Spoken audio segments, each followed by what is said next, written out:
Usipoishi katika makusudi ya Mungu, unapitwa na vitu ambazo Bwana amepanga kukupatia.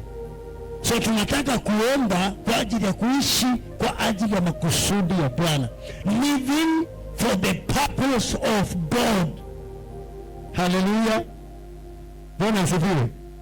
So ukianza kuishi kwa ajili ya makusudi ya Mungu, moyo wako utulie katika hali ya kutaka kufanya yale mambo Mungu anapenda, yale mambo Mungu anataka, yale mambo ambayo Mungu alikuumbia. Kila mwanadamu aliumbiwa mapenzi ya Mungu, na moyo wako ukianza kuishi kwa ajili ya mapenzi ya Mungu, kuna mambo utang'ang'ana nayo. If you live for the purpose of God, kuna mambo utang'ang'ana nayo ukiishi kwa ajili ya mapenzi ya Mungu.